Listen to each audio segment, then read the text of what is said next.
at the top.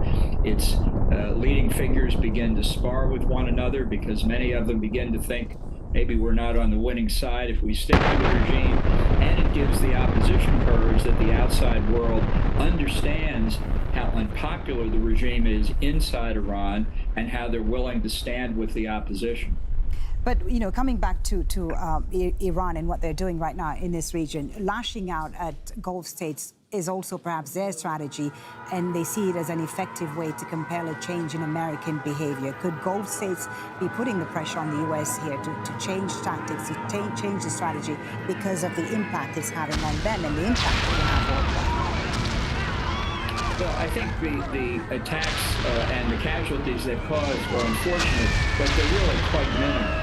And I think it's a big mistake for Iran to have done this.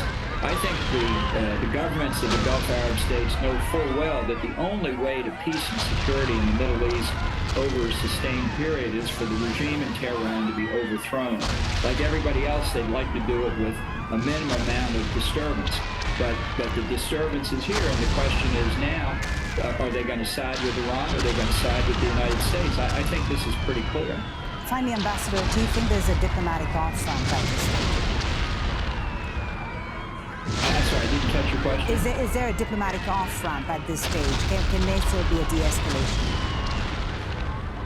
Well, Trump will talk to anybody, anytime about anything, and his biggest thrill in life is to make a deal. So sure, they can try, and it wouldn't be untypical of Trump to agree to something. I think that would be a mistake, and I'll just say it one more time. The only way to end the Iranian nuclear and terrorist threats is to eliminate the regime. There's nothing to negotiate about that point. Thank you, Ambassador Bolton, for joining us on Out This Year. John Bolton, former U.S. National Security Advisor to President Trump in his first term. Thank you for your time. Thank you.